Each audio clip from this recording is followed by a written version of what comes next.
యోబు గ్రంథము 3:25లో ఏది వచ్చునని నేను బహుగా భయపడితినో అది నాకు సంభవించుచున్నది, నాకు భీతి పుట్టించినదే నా మీదికి వచ్చుచున్నది అన్నాడు.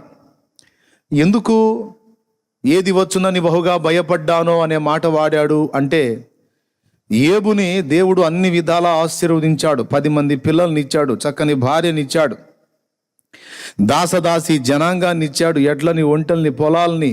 ఆయనకు ఒక రేంజ్, ఒక రాజుకు తగినంత ఐశ్వర్యవంతుళ్లాగా యోబును దేవుడు దీవించాడు. ఊజు ప్రాంతం అంతటిలో కూడా అతడు ప్రసిద్ధిగాంచిన వాడు. అంతేకాదు ఒక న్యాయ తీర్పరిగా కూడా యోబు ఉన్నాడు. ఆయన తీర్పు తీర్చే స్థాయి కలిగిన వ్యక్తి.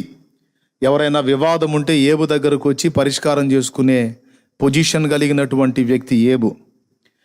మరి ఇన్ని సౌకర్యాలు, సౌలభ్యాలు కలిగి కూడా యోబు తన జీవితాన్ని ప్రశాంతంగా అనుభవించలేకపోయాడట, ఆనందించలేకపోయాడట. ఎందుకు అంటే యోబు తరచుగా భయానికి గురయ్యాడట, భీతికి గురయ్యాడట. ఏమిటా భయం, ఏమిటా భీతి అంటే, ఇప్పుడు నా పరిస్థితి బాగుంది, నా భార్య నాకు లోబడుతుంది, భవిష్యత్తులో తిరుగుబాటు చేసిద్దేమో.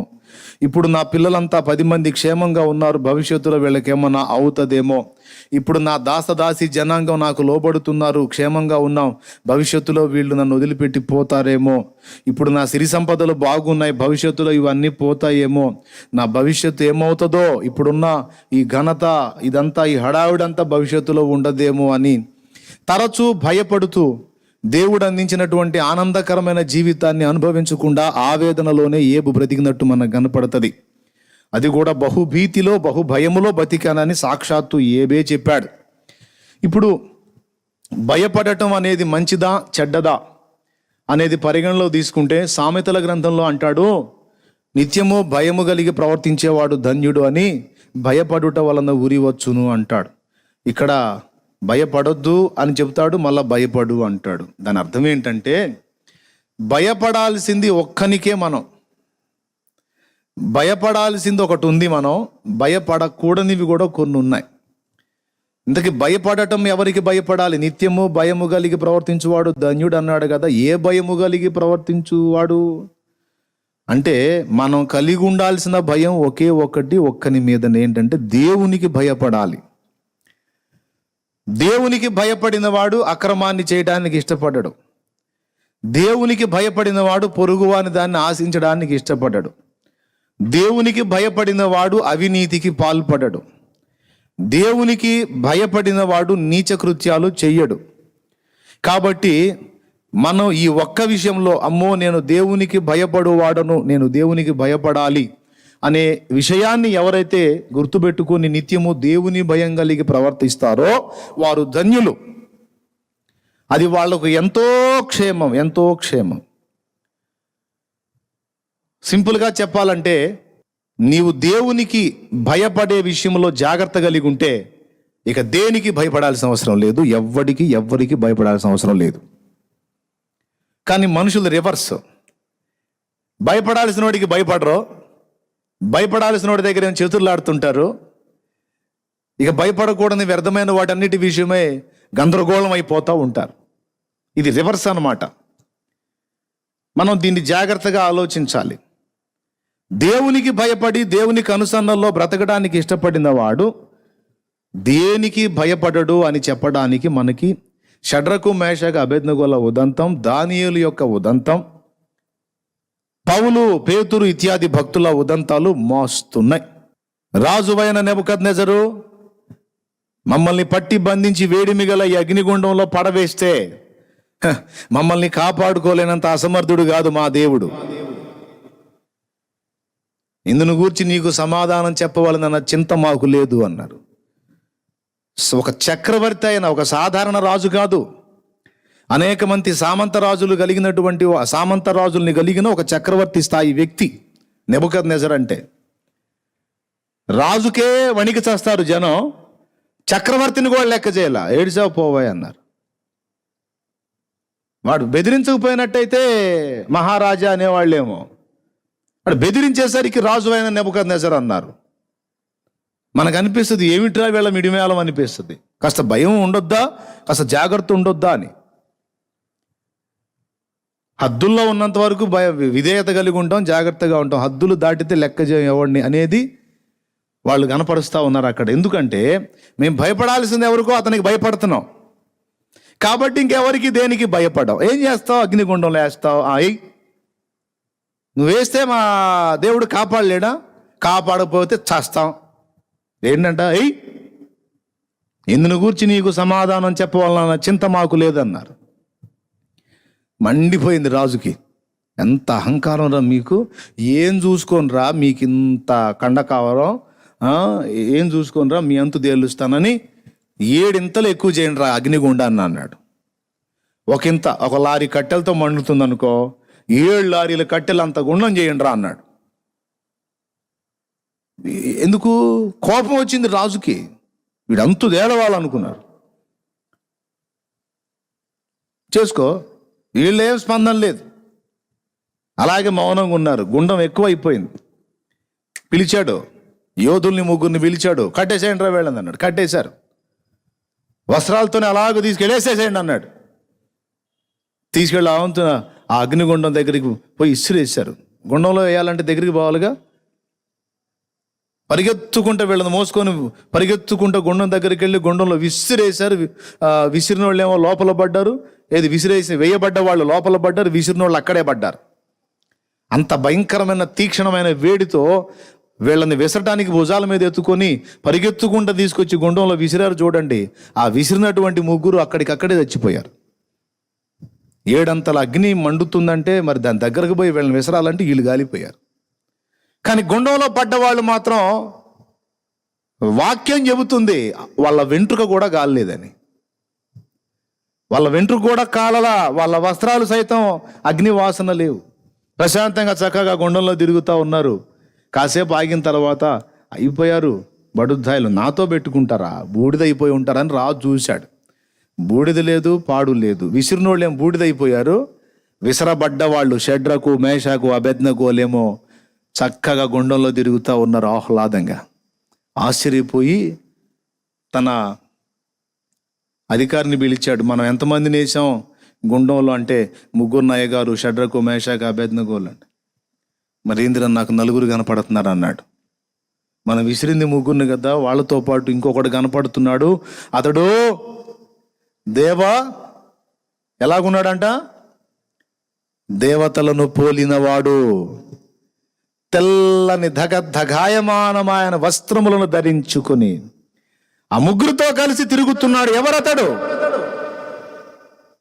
అయినా ఇంత తీక్షణమైన అగ్నిలో వీరు ఎలా కాలిపోలేదు. ఓ షడ్రకు, మేషాకు, అబేద్నెగోయను వారలారా, జీవము గల దేవుని సేవకులారా, వెలుపలికి రండి అన్నాడు. వాస్తవంగా మర్యాద ఏంది? సాధారణంగా లోపల పోయి ఆహ్వానించాలా. పోతే రాజు ఉండడు. దేవునికి స్తోత్రం కలుగును గాక. పోతే రాజు బూడిదైపోతాడు. అందుకే బాబు మీరే రండి అన్నాడు. ఎందుకేసాడు గుండంలో అంటే ఒక పెద్ద విగ్రహం చేయించాడు. దానికి సాగిల పడమంటే అందరూ పడ్డారు, వీళ్ళు పడలా. సాగిల పడకపోతే, రే నాకు భయపడకపోతే, సాగిల పడకపోతే మీ అంతు తేలుస్తానంటే నీకు భయపడం. సాగిల పడితే పెద్ద ఆయన ఊరుకోడు కనుక ఆయనకి భయపడతాం. అర్థమైందా? ప్రాణం మీదకి వచ్చినా సరే దేవునికే భయపడతాం కానీ నరుని లెక్క చెయ్యం. దేవునికి ఒక్కడికి భయపడితే చాలు. ఇక లోకం మొత్తం ఏకమైన అంతు తేలుస్తామన్నా మొత్తం కట్టగట్టుకొని వచ్చి కూడా రాదు. దేవునికి స్తోత్రం. ఎందుకు? మీ తండ్రి సెలవు లేక మీ తల వెంట్రుకలలో ఒక్కటైనా నేల రాలి పడదు అని చెప్పాడు మత్తయిలో. అందుకని లోకమంతా ఏకమై వచ్చినా ఏమీ చెయ్యలేరు. ఎవరికి భయపడి జాగ్రత్త పడితే? మనుషులకా, దేవునికా? అద్ది మందేమో అంతా రివర్సు. మనుషులకు భయపడి, పై అధికారులకు భయపడి, లేకపోతే డబ్బున్న వాళ్ళకి భయపడి దాసత్వం చేస్తూ ఉంటారు. దేవుణ్ణి కూడా పక్కన పెడతారు. కులానికి భయపడి, మతానికి భయపడి, భర్తకు భయపడి, భార్యకు భయపడి, తల్లికి భయపడి, పిల్లకు భయపడి దేవుణ్ణి పక్కన పెట్టి మనుషులకు దాసులుగా, మనుషులకు దాసత్వం చేసే వాళ్ళు ఉంటారు. ఆయన చెప్తున్నాడు అక్కడ, నాకు భయపడుట మీకు ధన్యత. నాకు భయపడకుండా ఇక మీరు ఎవరికి భయపడినా అది మీకు దరిద్రమే అన్నాడు. ఇంకేం లేదు, దేవునికి భయపడటం మానేస్తే మిగిలిన వాటన్నిటికీ భయపడుతూ బతకాలి. సింపుల్. దేవునికి భయపడటం మానేస్తే ఇక అన్నిటికీ భయపడుతూ బతకాలి. దేవునికి ఒక్కడికి భయపడితే చాలు, ఇంకా ఎవరిని లెక్క చేయాల్సిన అవసరం లేదు. అలాగని అందరినీ రివర్స్ అయిపోమని చెప్పట్లేదు. గౌరవించాలి, అధికారాలకు విధేయత చూపాలి, అన్నీ మామూలే. కానీ దేవునికి భయపడితే ఎలీషా లాగుండొచ్చు, ఏలియా లాగుండొచ్చు, షడ్రకు మేషకు అబేద్నెగో లాగుండొచ్చు, దానియేలు లాగుండొచ్చు, అబ్రహాము లాగుండొచ్చు. వీళ్ళంతా దేవునికి భయపడ్డారు, మనుషుల్ని లెక్క చేయాల. దేవునికి భయపడితే భద్రత ఉంది, దేవునికి భయపడితే కాపుదల ఉంది, దేవునికి భయపడితే విశ్వమే నీకు భయపడేటట్టు చేస్తాడు. ఏదో ఒట్టి భూమండలం కాదు, దేవునికి భయపడితే విశ్వమే నీకు భయపడేటట్టు చేస్తాడని చెప్పా. ఇశ్రాయేలు యుద్ధం జరుగుతూ ఉంది శత్రువులతో. యెహోషువ, సూర్యుడా ఎక్కడాగమన్నాడు? సూర్యుడిని. చంద్రుడిని ఎక్కడ ఆగమన్నాడు? అడ్రస్సులు చెప్పి అక్కడ ఆగమన్నాడు. అంటే ప్రకృతి గమనాన్నే అట్లా ఆపేశాడు ఆయన. ఆకాశం మీద ఉన్నాయి, ఆకాశంలో ఉన్నాయి, భూమి మీద ఉన్నాయి, అన్నీ దేవునికి లోబడతాయి, అన్నీ నీకు ఇవ్వగలుగుతాడు. కాబట్టి ఎవరు ముఖ్యం? ఎవరో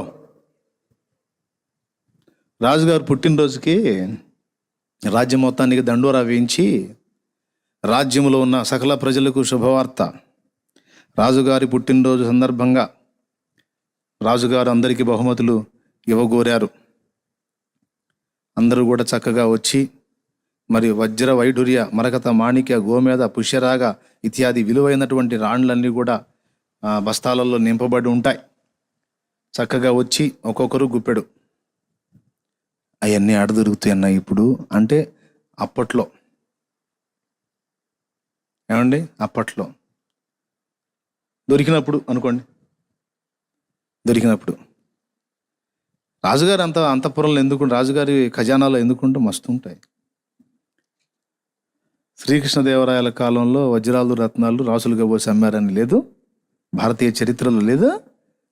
అట్లా రాజుగారు బహుమతులు ఇస్తారంట, అందరూ చక్కగా వచ్చి తీసుకోవచ్చు. అంటే జనాలంతా, రాజ్యంలోని పౌరులంతా కూడా చక్కగా వచ్చి ఫ్యామిలీకి ఒకడికాడికి, కుటుంబానికి ఒకడికాడికి అందరూ చక్కగా వచ్చి తలా ఒక గుప్పెట తీసుకొని పోతా ఉన్నారు. దేవుడు పిచ్చోడు ఒకడు ఉన్నాడు ఆ ఊర్లో. దేవుడు పిచ్చి, ఎప్పుడంతా దేవుడే, దేవుడు చాలు, దేవుడు ఉంటే చాలు, దేవుడు చాలు, దేవుడు ఉంటే చాలు, అంతా దేవుడే దేవుడే దేవుడే దేవుడే అని దేవుడు పిచ్చోడు ఒకడు ఉన్నాడు. ఏది ఇప్పుడు ఈ లైవ్లోకి వచ్చిన వాళ్ళు, ఈ లైవ్లోకి వచ్చిన వాళ్ళంతా దేవుడు పిచ్చోళ్లే. లైవ్లోకి వచ్చి లైన్లో ఉండి వాక్యం వింటున్న వాళ్ళంతా దేవుడు పిచ్చోళ్లే. తెలివి గల్లోళ్ళంతా చూడండి, మంచి తెలివి గల్లోళ్ళంతా చక్కగా యూట్యూబ్లో మంచి మంచి సినిమాలు పెట్టుకొని బాగా ఫేస్బుక్లు చూసుకుంటా, టిక్టాక్లు చూసుకుంటా, వాట్సాప్లో రకరకాల విషయాలు చూసుకుంటా తెలివి గల్లోళ్ళంతా ఆ పని చేస్తుంటే పిచ్చోళ్ళు తిక్కలోళ్ళు ఉన్నారే. ఈ పాప ఈ లైవ్లో ఉన్న పిచ్చోళ్ళు తిక్కలోళ్ళు అందరూ కూడా దేవుడు పిచ్చోళ్ళు అనమాట. ఇట్టంటోడు అనమాట. ఇట్టంటోడు కూడా వచ్చాడు అక్కడికి. వచ్చి వాళ్ళందరూ తీసుకెళ్తా ఉంటే చూస్తూ ఉన్నాడు. ఆ తీసుకెళ్లే వాళ్ళంతా అడుగుతారే, నువ్వేంది పక్కన నిలబడ్డావేంది, అందరూ చక్కగా క్యూలోకి వెళ్ళి తలాకాసిని తెచ్చుకుంటుంటే నువ్వు వెళ్ళవేందంటే, ఏముంది అది అంతా దేవుడు ఉంటే చాలు అంట. చివరికి ఆయన ఫ్యామిలీ కూడా, మరి ఎందుకు అవకాశాన్ని పోగొడతావు, చక్కగా వెళ్ళి నువ్వు కూడా తీసుకొచ్చుకోవచ్చు కదా అని కుటుంబ సభ్యులు కూడా కొంతమంది అతన్ని బంధువర్గం విమర్శించారు. ప్రతిదానికి దేవుడు దేవుడు అంటావు, హాయిగా ఉచితంగా ఇస్తాను తెచ్చుకోమంటే కూడా నీకేం మాయరోగం రా, చక్కగా పోయి తెచ్చుకోక దేవుడు ఉంటే చాలు, దేవుడి కంటే గొప్ప అయ్యి అంటాడు. ఏం మనిషిరా బాబు నువ్వు అని అందరం నిందించారు.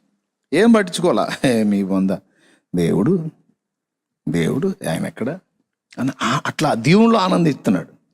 ఈ రాజుగారు మధ్యలో సింహాసనం వేసుకొని కూర్చున్నాడు. ఇటుపక్క ఒక క్యూ, అటుపక్క ఒక క్యూ, వరుసగా క్యూలో నుంచి రావాలా. ఆ బస్తాల్లో నింపినటువంటి ఆ విలువైన రాళ్ళు చక్కగా తలా చేయబట్టినన్ని గుప్పెడు తీసుకొని వెళ్ళిపోవాలా. అది ప్రజలారా రండి, త్వరగా రండి, నా పుట్టినరోజు సంతోషం, పండుగ చేసుకోండి, తీసుకోండి. ఇక్కడ ఉన్నవన్నీ మీవే, మీరు ఏ బస్తాల్లో చేయబెట్టి తీసుకున్నా మీదే. ఇక్కడ ఉన్నవన్నీ మీయే, మీ చేయి పట్టినంత వరకు మీరు కోరుకున్నవన్నీ మీవే.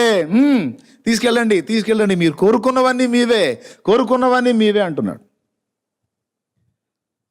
అందరూ వెళ్తా ఉంటే సగభాగానికి పైన అయిపోయినాయి, 30% అయిపోయినాయి. వీడు మాత్రం స్పందించలేదు. దేవుడు పిచ్చోడు, స్పందించట్ల. చివరికి త్వరగా వచ్చేసేయండి రాజు అంటున్నాడు. వీడు ఆ క్యూలోకి వెళ్ళలేదు, ఈ క్యూలోకి వెళ్ళలేదు.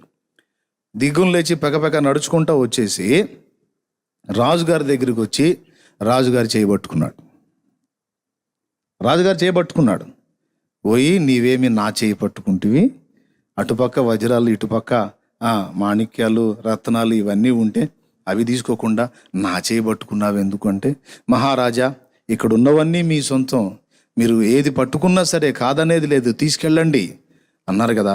నాకు ఆ వజ్రాలు వద్దు, ఈ రత్నాలు వద్దు, వాటన్నిటికంటే విలువైన మీరు కావాలన్నాడు. రాజుగారికి ఆనందం. నేనేం పనికి వస్తానయ్యా నీకు? అయ్యి అయితే నీకు ఏదైనా ఉపయోగపడతాయి, కానీ నేనెందుకు పనికి వస్తానంటే, వాటన్నిటికంటే మీరు ఎక్కువ మహారాజా అని నాకు అంటే, బలా నీవు నాకు బహుగా నచ్చితివి. ఇప్పుడు నేను నీ కొరకు ఏమి చేయవలనంటే, ప్రజెంట్ మీరు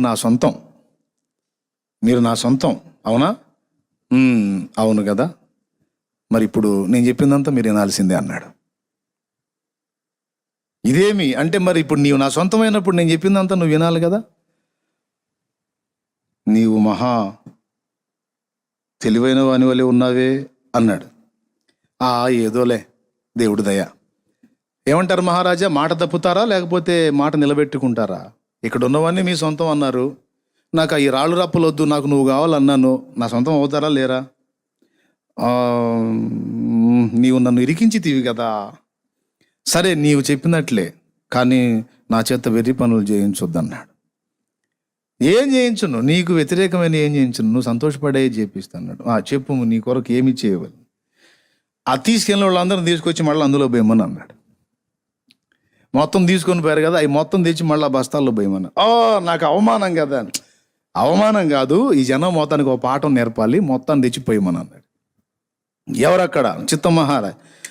తీసుకెళ్ళిన వాళ్ళందరినీ ఒక్కడ కూడా పోకుండా మళ్ళీ బస్తాల్లో నింపమన్నాడు. ఇక రాజుగారు ఆజ్ఞ అంటే ఏం చేస్తారు? చచ్చినట్టు మొత్తం తీసుకొచ్చి పోసారు గడగడలాడతా, లేకపోతే శతఛేదమే. పోసి గడగడలాడతా చూస్తున్నారు.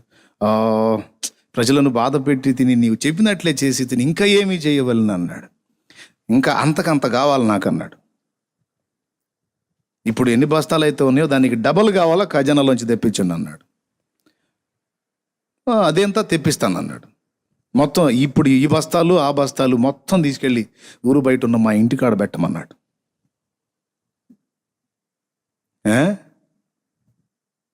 ఇది ఏమి అంటే, నీకెందుకు జనానికి పంచడమేగా నీకు కావాల్సింది, మన రాజ్యంలో పౌలకు ఒక పాఠం నేర్పుతాను మహారాజా, ఇది మీకేమో నష్టం కాదు, నేను చెప్పినట్టు చేయండి అంటే ఓకే అని చెప్పని మొత్తం వాని ఇంటి దగ్గరికి చేరిస్తే అప్పుడు దండోరా వేయించాడు. మనుషులు నమ్మిన రాజు ఒక్కింత ఇస్తే, దేవుణ్ణి నమ్మిన నేను మీకు 200 ఇస్తారండి అని పిలిచాడు మొత్తాన్ని. నాకు దేవుడు ఉంటే చాలన్నాను, నన్ను పిచ్చోడు అన్నారు మీరు. ఆ దేవుడిచ్చిన జ్ఞానంతో చేసిన చిన్న పనికి సచ్చినట్టు మీరు తీసుకెళ్ళి అందులో పోయాల్సి వచ్చింది, మళ్ళీ నా ఇంటి ముందుకు రావాల్సి వచ్చింది, ఆయన తీసుకొని పోవాల్సి వచ్చింది. జ్ఞానమురా జ్ఞానం, అది నా దేవుని దగ్గర ఉన్నదిరా. ఇప్పుడు చెప్పు, మనుషుల్ని నమ్ముకున్నోడు పిచ్చోడా, దేవుని నమ్ముకున్నోడు పిచ్చోడా? మనుషుడిని నమ్మినోడికి మిగిలేది మట్టే, దేవుణ్ణి నమ్మినోడికి మిగిలిద్ది మహిమ. దేవునికి స్తోత్రం కలుగును గాక. అందరేమో రాళ్ళు రప్పలు కోరుకుంటే మనోడు తెలివిగా ఏం ఆలోచన చేశాడో తెలుసు, దీని మొత్తానికి కేంద్రం ఏది? పోయి కేంద్రాన్ని పట్టాడు. రాజుని వశం చేసుకుంటే రాజ్యం అంతా నాదే కదా. విశ్వ నిర్మాణకుడైన వాడు నీవాడైతే విశ్వమే నీది కదా. ఆయనే చెప్పాడు. నువ్వు కోరుకోరా బాబు, నేను నీకు వశం అవుతానని చెప్పాడు. నువ్వు నా వైపు చూస్తే నేను నీకెళ్ళి చూస్తాను అన్నాడు. పావురమా నీ స్వరము మధురం, నీ ముఖం మనోహరం, నీ స్వరం నాకు వినపడింది, నీ ముఖం నాకు కనపడింది అని ఎంత పిలుస్తున్నాడో ఆయన. ఆ ఒక్కని పక్కన పెట్టి మిగిలిన చెత్త అంతా దేవులాడతాం. మన బతుకులే మిట్టదగలబడ్డాయి. అన్నీ నా దగ్గర ఉన్నాయి రా బాబు, నా దగ్గరికి రండి నాయనా, నా దగ్గరికి రా తల్లి, నా వైపు చూడు, నన్ను కోరుకో అని దేవుడు చెప్తుంటే, ఉండు ప్రభా నువ్వు ఏడికి పోతావు కానీ లోకం అంతా పోతుంది అని ఆ ఒక్కడిని పక్కన పెట్టి మిగిలిన చెత్త అంతా కోరుకొని బ్రతుకులన్నీ ఇట్లా తెల్లార్చుకుంటున్న పరిస్థితి. ఎక్కడ నువ్వు ఏ అడుగు వేయాలో, ఎక్కడ నువ్వు ఎలాంటి నిర్ణయాలు చేయాలో, ఎప్పుడు నీకేది కావాలో, ఎప్పుడు నీకేది అవసరం మొత్తం చూసుకుని దేవుణ్ణి కోరుకో. ఆయనకి విలువనివ్వు, ఆయనకు ప్రధాన స్థానం ఇవ్వు, ఆయనకు భయపడు. ఇక దేనికి భయపడనివ్వడు నిన్ను, అన్నిటికీ చాలినవాడు. అర్థమైంది అనుకుంటున్నాను నేను. ఇక దేవునికి భయపడితే నీవు ధన్యుడవు. దేవునికి భయపడుతూ కూడా మళ్ళా సమస్యలకి, శ్రమలకి, భవిష్యత్తులో ఏం జరుగుతుందో అనే విషయాలకి నీవు భయపడకూడదు. నువ్వు నా మీద అనుకున్నావు కదా, నాకు భయపడి నన్ను నమ్ముకొని ఉన్నావు కదా, ఇక దేనికి భయపడొద్దని దేవుడు చెప్తుంటే మళ్ళీ వేరే సమస్యలకు కూడా భయపడతారు కొంతమంది. అరే నువ్వు దేవునికి భయపడుతున్నావు, దేవుని నమ్ముకొని ఉన్నావు, నీ భక్తి నీకు ధైర్యము పుట్టించదా అన్నాడు అందులోనే ఒక ఆయన. ధైర్యంగా ఉండవు, భయపడాల్సిన అవసరం లేదు. నువ్వు విశ్వసిస్తున్నావా దేవుణ్ణి? అవునన్నా నేను విశ్వాసం ఉంచుతున్నా. అట్లయితే కలవరం ఎందుకు? విశ్వసించువాడు కలవర పడడని కదా యెషయాలో చెప్పాడు. నువ్వు కలవరపడుతున్నావు అంటే నువ్వు దేవుణ్ణి అనుమానిస్తున్నావు, భయపడుతున్నావు,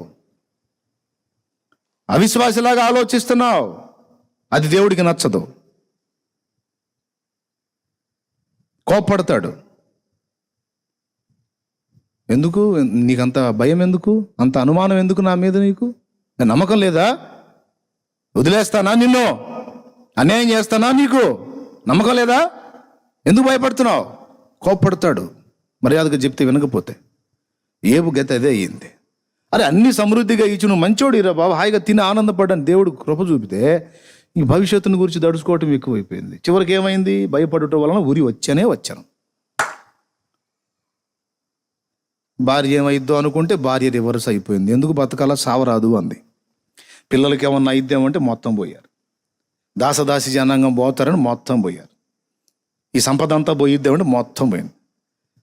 బలమైన వీరుల్లాగా ఉన్నాను, బలహీనుడిని అవుతానేమంటే రోగగ్రస్త శరీరం అయిపోయింది. ఏది భయపడిందో, దేని విషయమే నేను భయపడ్డానో అదే నాకు వచ్చింది అన్నాడు. కాబట్టి ప్రియులారా, ఏబు వలె మీరు రేపటిని గూర్చి చింతపడకుడి, నా యేసయ్య చెప్పాడు. ఏనాటికి ఆనాటికి చాలు. ఇక రేపేందో తర్వాత ఏందో అంటే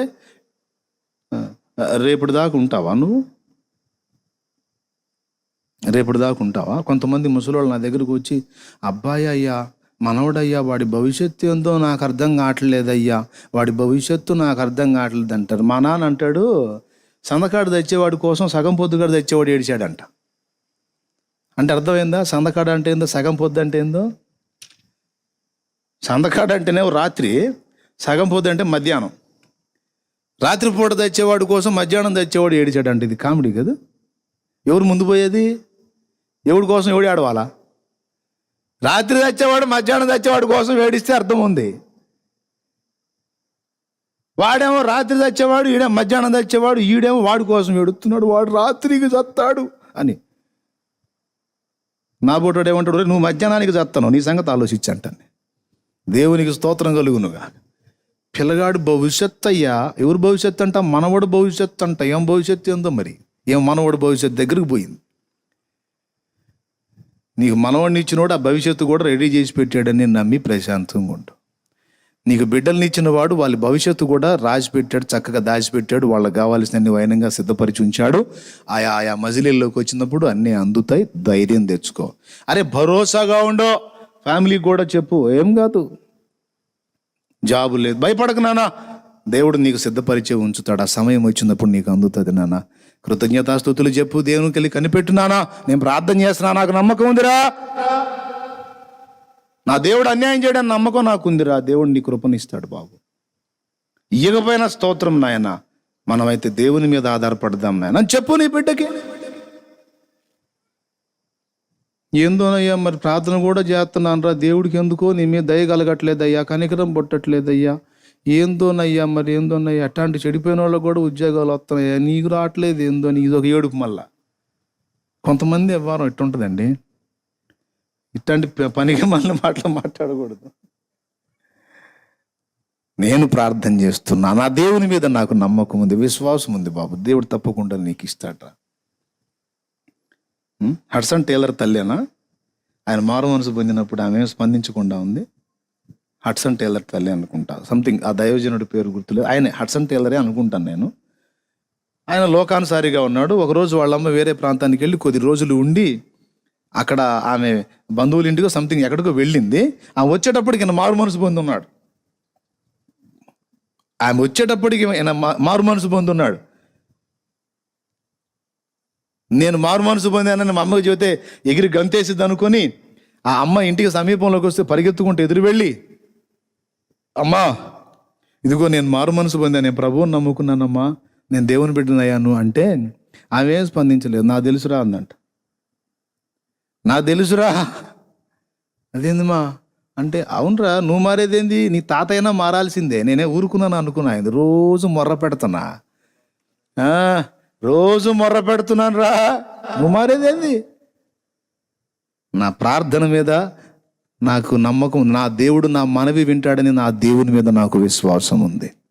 ఇయ్యాలి కాబట్టి ఇంకా 10 ఏళ్ళకైనా ఎప్పటికైనా సచ్చినట్టు నువ్వు మారాల్సిందే. నా కన్నీళ్ళనే నా దేవుని ముందు నువ్వు మారటం నాకు ఆశ్చర్యం కాదండి. దేవునికి స్తోత్రం చెప్పు. నువ్వు మారటం నాకు ఆశ్చర్యం కాదండి. నా ప్రార్థనకు వచ్చిన జవాబు అంతే.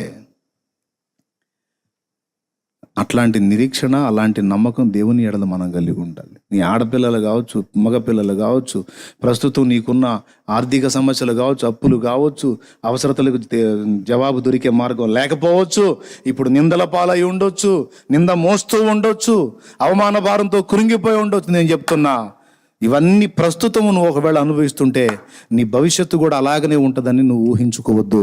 నీకు ఆశీర్వాదకరమైన జీవితాన్ని దేవుడు సిద్ధపరిచాడని నమ్మి ధైర్యం తెచ్చుకో. దేవునికి స్తోత్రం కలుగును గాక. హల్లెలూయా. అన్నా నాకైతే దేవుడు దేవులు అట్ట ఏంటి ఏం లేవన్నా, అప్పులు లేవన్నా, అంత బాగుందన్నా, కానీ భవిష్యత్తే అర్థం కావట్లేదు. అదుగదుగదుగా మళ్ళా తేడా. ఇప్పుడు బాగుందిగా, ఇప్పుడు దాకా కాపాడాడుగా, ఇక ముందు కూడా ఆయనే కాపాడుతాడు. స్తోత్రం. అది ఒక్కడి జాగ్రత్త పడు, దేవునికి భయపడే విషయంలో జాగ్రత్త పడు. ఇక దేని గురించి ఏబు వలె మనం పొరపడవద్దు.